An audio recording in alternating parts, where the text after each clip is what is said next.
گزشتہ جمعہ بات چل رہی تھی صحابہ کرام رضوان اللہ تعالی علیہم اجمعین اور حضرات اہل بیت عصام رضوان اللہ تعالی علیہم اجمعین، یہ دونوں ایمان کے مینار ہیں، یہ دونوں معیار حق ہیں، یہ دونوں جس طرح سر کے نیچے دو آنکھیں ہیں، اس طرح یہ ہمارے ایمان اور اعمال کی دو آنکھیں ہیں۔ صحابہ کرام رضوان اللہ تعالی علیہم اجمعین کو یاران نبی کہا جاتا ہے اور اہل بیت عصام کو گھرانہ نبی کہا جاتا ہے، اور صحابی ان لوگوں کو کہا جاتا ہے جنہوں نے ایمان لایا، نبی علیہ السلام پر کلمہ پڑھا اور پھر اسی کلمے اور ایمان پر ان کی موت آئی ہو، نبی کی زیارت کی، نبی کو دیکھا، ایمان لایا اور پھر اسی ایمان کی حالت میں دنیا سے رخصت ہوئے ہو، ان کو صحابی کہا جاتا ہے، جنہوں نے نبی کی صحبت اٹھائی ہو۔ اور اہل بیت کہا جاتا ہے نبی کے گھرانے کو، نبی کے گھر کے افراد کو، نبی کی فیملی سسٹم کو، اور ان فیملی میں سر فہرست قرآن کی روشنی میں اہل بیت عصام نبی کریم صلی اللہ علیہ وسلم کی ازواج مطہرات یعنی بیویاں، جو قرآن کریم میں اللہ تعالیٰ نے اہل بیت کا ذکر فرمایا سورۃ الاحزاب کے اندر، اس کے اندر اللہ تعالیٰ نے فرمایا یا نساء النبی لستن کاحد من النساء ان اتقیتن فلا تخضعن بالقول۔ پھر آگے چل کے اللہ تعالیٰ نے اسی آیت کے آخر میں فرمایا انما یرید اللہ لیذھب عنکم الرجس اہل البیت ویطہرکم تطہیرا، کہ اللہ تعالیٰ تم سے رجس کو، نجس کو، گندگی کو، ناپاک کو دور کرنا چاہتا ہے، اور اللہ تعالیٰ تمہیں پاک صاف بنانا چاہتا ہے۔ یہ اہل بیت ہے، اور حدیث کی روشنی میں اہل بیت سے مراد حضرت فاطمہ، حضرت علی المرتضیٰ، حضرت حسن حسین کریمین مجتبین رضی اللہ تعالیٰ عنہ۔ چونکہ یہ آیت اتری تو نبی علیہ السلام نے حضرت فاطمہ کو قریب مکان سے آواز دی اور ایک چادر کے اندر ان کو لے لیا، حضرت حسن حسین سے بھی فرمایا انہیں بھی لے آؤ، حضرت علی سے بھی فرمایا۔ اب چونکہ نبی علیہ السلام کی ایک ہی بیٹی تھی، حضرت فاطمہ اس وقت حیات تھی اور زندہ تھی، باقی 3 بیٹیوں کا انتقال ہو چکا تھا، تو اسی لیے بیٹیوں کے انتقال کی وجہ سے حضرت عثمان کو بھی نہیں بلایا۔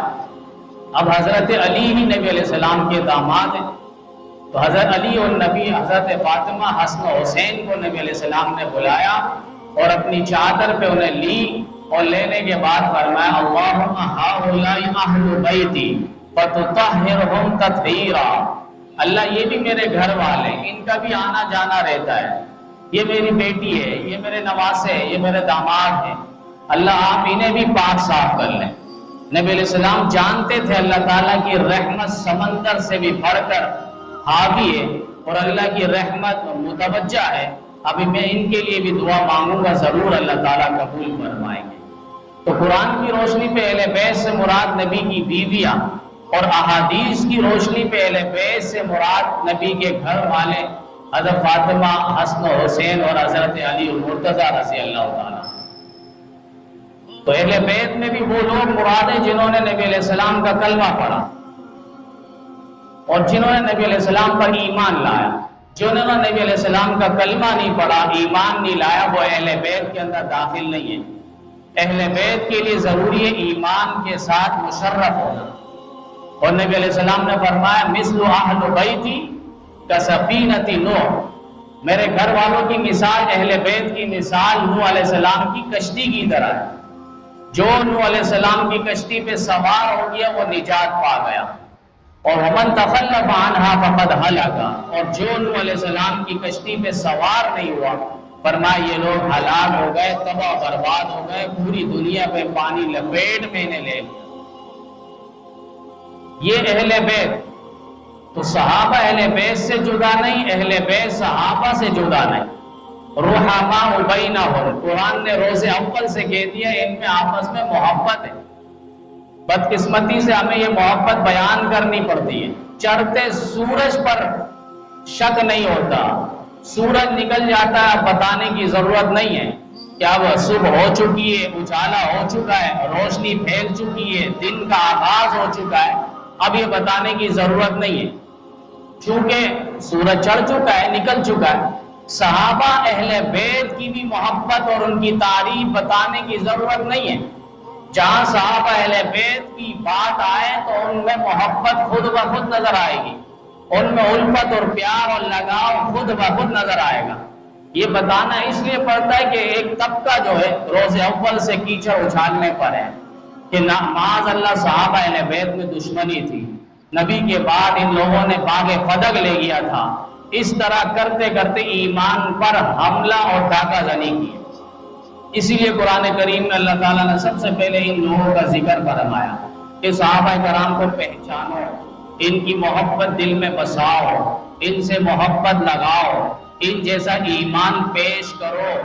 فَإِنْ آمَنُوا بِمِثْلِ مَا آمَنْتُمْ بِهِ فَقَدِ اهْتَدَوْا، پہلے پارے کے آخری صفحے پہ پہلا پارا ختم ہونے کو ہے، اللہ بتا رہا ہے صحابہ کوئی معمولی لوگ نہیں ہے۔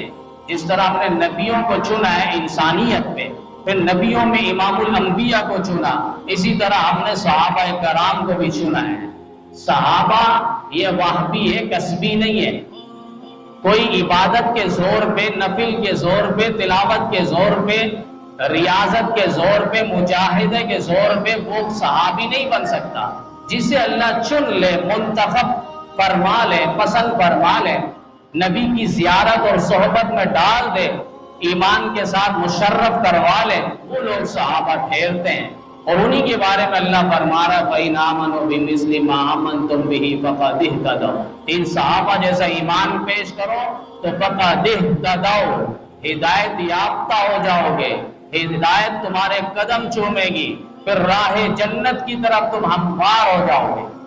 فضائل اعمال میں سب سے پہلے حکایت صحابہ، اور اسی پہ حضرت نے یہ بھی ذکر فرمایا کہ جو صحابہ کی محبت کی بات کرتا ہے وہ منافقت نہیں مرتا، اس کے دل سے اللہ تعالیٰ نفاق نکال دیتا ہے، منافقت کی بو نکال دیتا ہے جو صحابہ کی محبت کی بات کرتا ہے۔ تو صحابہ کی بات اسی لیے ہوتی ہے کہ انہوں نے نبی علیہ السلام پر تن من دھن سب کچھ بازی لگا دیا، نبی جہاں صحابہ وہاں، نبی کی قبر جہاں صحابہ کی قبر وہاں پر ہے۔ تو یہ محبت ہے یاران نبی اور گرانہ نبی، جس کو ہم کہتے ہیں صحابہ اہل بیت۔ صحابہ اہل بیت سے جدا نہیں، اہل بیت صحابہ سے جدا نہیں۔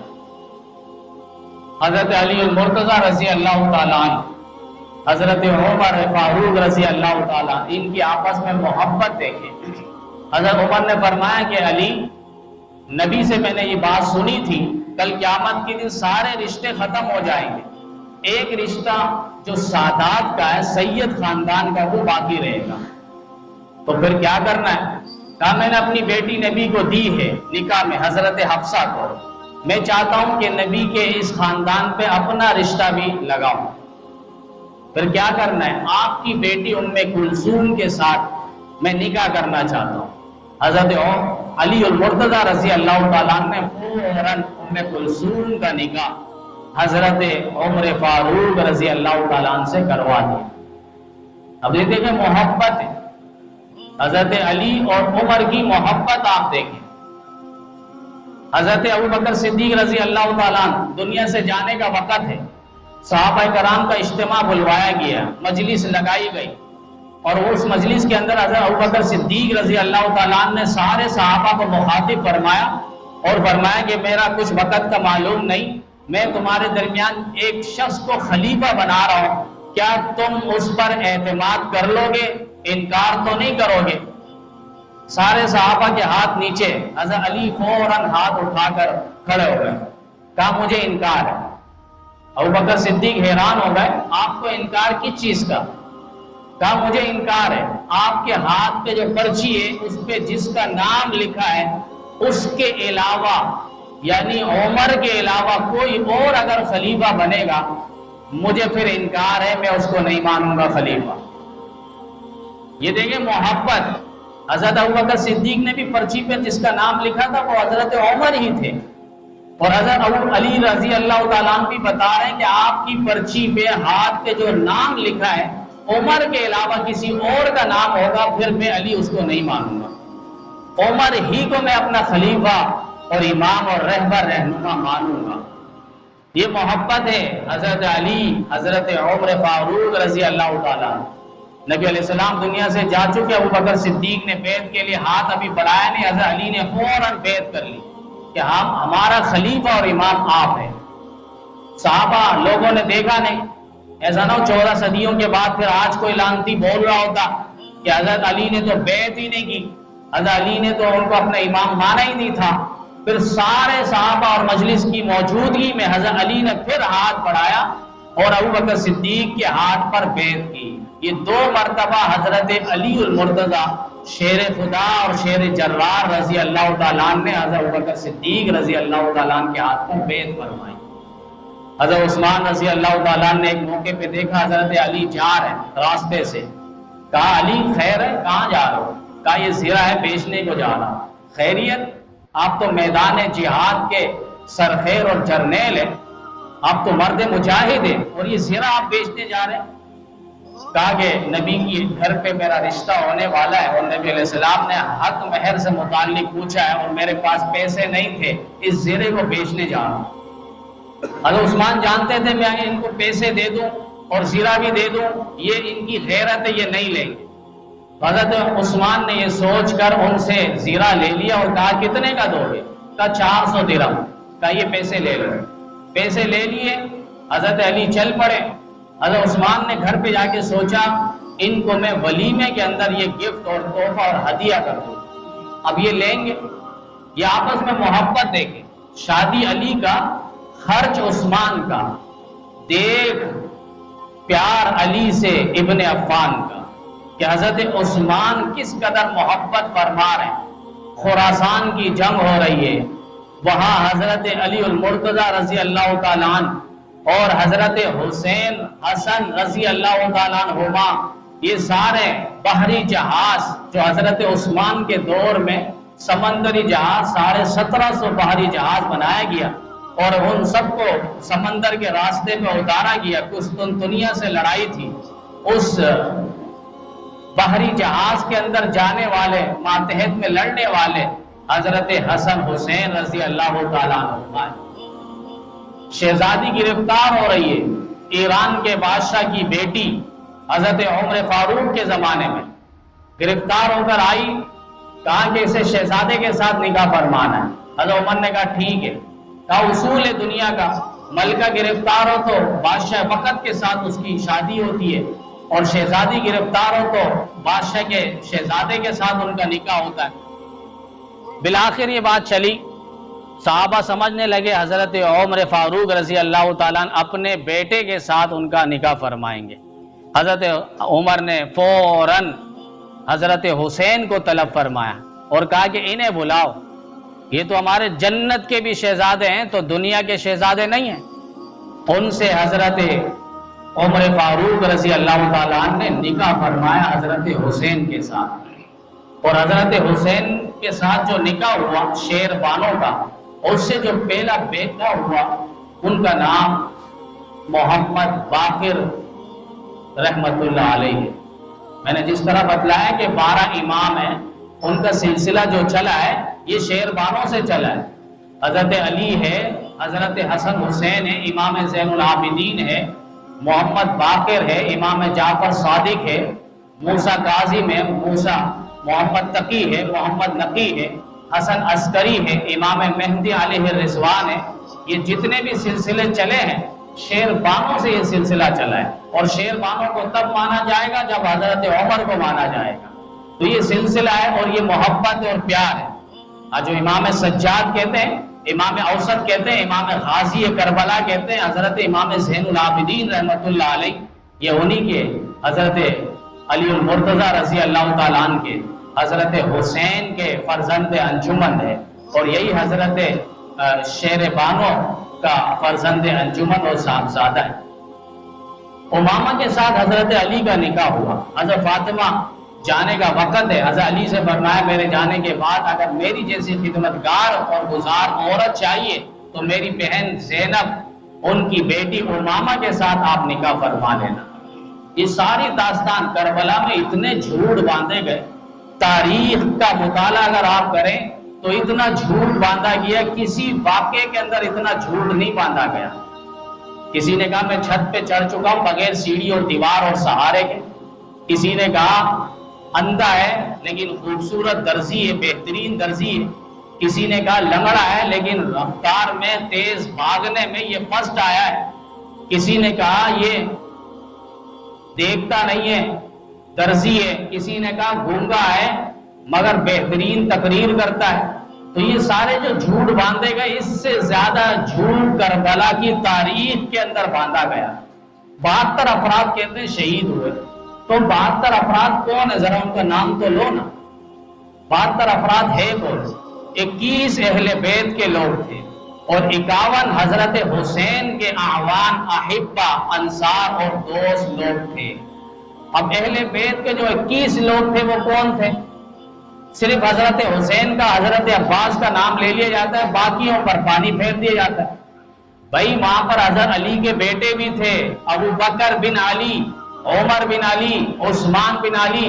یہ محبت ہے، حضرت علی نے اپنا پہلا بیٹا ہوا لیلا بنت سعود سے، ان سے جو پہلا بیٹا ہوا ابو بکر نام رکھا، دوسرا ہوا عمر نام رکھا، تیسرا ہوا تو عثمان نام رکھا۔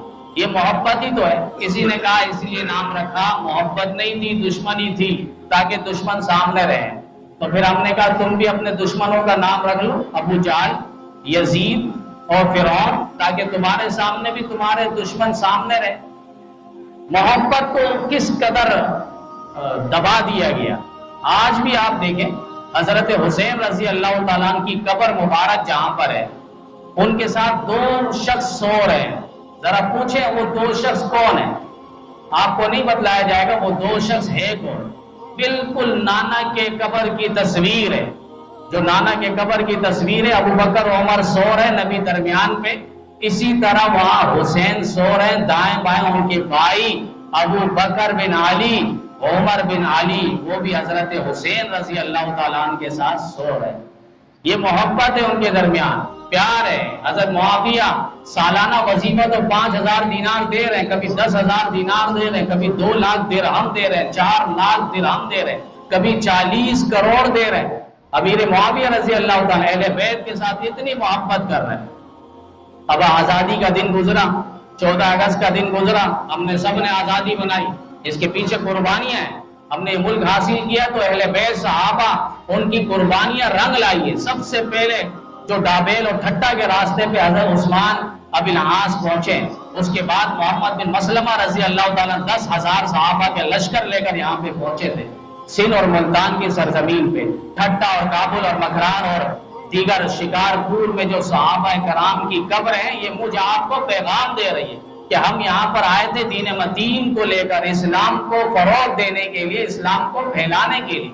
وہی چنگاری یہاں پر انگڑائی لی اور مسلمانان نے، پاکستان اور ہندوستان کے مسلمانوں نے یہ تہیہ کیا ہمیں ایک ملک اور خطہ اور قرۃ ارض مملکت خدا داد چاہیے جس میں ہم اسلامی اصولوں کو پرکھ سکے، اسلامی قانون کو، آرڈیننس کو ہم یہاں پہ نافذ کر سکے۔ ان صحابہ کرام کے اس چنگاری کو لوگوں نے پھر یہاں پر اٹھایا اور انہوں نے کلمے کی بنیاد پر پھر اس ملک پاکستان کو حاصل کیا تھا۔ پاکستان آزاد ہو گیا۔ 14 اگست میں ہم نے آزادی کے دن بڑے ہر اعتبار سے خوشیوں کے ساتھ، ناچ گانوں کے ساتھ، ڈانسروں کو بلا کر اور عورتوں کو بلا کر باقاعدہ خوب محفلیں سجائی۔ ہمارے بہت بڑے عالم حضرت مولانا فضل الرحمان صاحب کے بیٹے مولانا اسد محمود صاحب، وہ بھی بیٹھے ہوئے تھے، اسی طرح ہیں کوئی ان کو مجلسیں انہوں نے بنائی تھی، اور اس مجلس کے اندر آہستہ آہستہ تلاوت وغیرہ چلنے کے بعد دیکھا کہ وہاں تو عورتوں کو بلایا جا رہا ہے اور ڈانسروں کو بلایا جا رہا ہے۔ فوراً مولانا صاحب وہاں سے اٹھ گئے، لیکن کسی نے غلط پوسٹیں آگے کیے کہ یہ آزادی کے خلاف انہوں نے قدم اٹھایا، جبکہ غیرت ایمانی کا تقاضا بھی یہی تھا۔ حضرت نے درس دیا تھا کہ اس ملک کو ہم نے اسی لیے نہیں حاصل کیا تھا۔ قرآن میں اللہ نے کہا الذین مکناہم فی الارض اقاموا الصلاۃ وآتوا الزکاۃ وآمروا بالمعروف ونہوا عن المنکر۔ جب ہم تمہیں روئے زمین کا خطہ قرۂ ارض اور مملک اور ملک دے جگہ اور شہر دیار، تو تم اس پہ نمازیں قائم کرو، زکوٰۃ ادا کرو، امر بالمعروف کرو، برائی سے روکو، نیکیوں کا حکم دو۔ یہ چیز ہمیں اولین درجے پر رکھنی تھی۔ لیکن آزادی، ہم آزادی جشن منا رہے ہیں، ہر شخص جشن منایا ہے۔ ذرا دیکھیں تو صحیح، آزادی کس چیز کی آزادی؟ چوروں کو آزادی ملی ہوئی ہے، ڈاکوؤں کو آزادی ملی ہوئی ہے، رشوت خوروں کو آزادی ملی ہے، قانون کی دھیچیاں اڑانے والوں کو آزادی ملی ہوئی ہے، غیبت کرنے والوں کو آزادی ملی ہوئی ہے، سود خوروں کو ہر اعتبار سے آزادیاں ملی ہوئی ہے، اور اسی طریقے سے لارڈ شیڈنگ کرنے والے کو بھی ہر اعتبار سے آزادیاں ملی ہوئی ہے۔ وہ جو چاہے بل کے اندر غیر قانونی اور انصاف کے دائرے سے ہٹ کر جو بل لاگو کرے، کوئی پوچھنے والا نہیں۔ کیا یہی آزادی تھی؟ وہاں سیلاب سے دونوں صوبے تباہ برباد ہو چکے ہیں، بلوچستان کا کوئی پرسان حال نہیں، پنجاب کا کوئی پرسان حال نہیں۔ یہ اللہ تعالیٰ کا عذاب ہی تو ہے، جب برساتا نہیں تو برساتا نہیں، جب برساتا تو پھر روکنے والا کوئی نہیں ہے۔ تو یہ اللہ ہی کی تو ہے ایک طرف سے عذاب ہے۔ وَلَنَبْلُوَنَّكُمْ بِشَيْءٍ مِّنَ الْخَوْفِ وَالْجُوعِ وَنَقْصٍ مِّنَ الْأَمْوَالِ وَالْأَنفُسِ وَالثَّمَرَاتِ۔ مہنگائی ہوگی، ہر اعتبار سے تمہیں آزمائش کی بھٹیوں میں ڈالا جائے گا، تمہیں قربانیاں دینی پڑے گی، تمہیں ہر اعتبار سے ہم جانچ پڑتال کریں گے، خوف ڈال کر، مہنگائی کی صورت میں، جانوں کی طلب کی صورت میں، ہر اعتبار سے معیشت ہوگی، لیکن اس کے باوجود تمہیں کچھ نصیب نہیں ہوگا۔ اب آپ دیکھیں سارا ہمارے حکمران، پتہ نہیں وہ ہے بھی اس دنیا میں یا نہیں، کہ وہ بلوچستان میں جو مسلمان کس بے یار و مددگار پڑے ہوئے ہیں، جن کی پوری فیملی اور خاندان کے افراد باقاعدہ اس سیلاب کے اندر سیلاب زد ہو چکے ہیں، جہاں بحق ہو چکے ہیں۔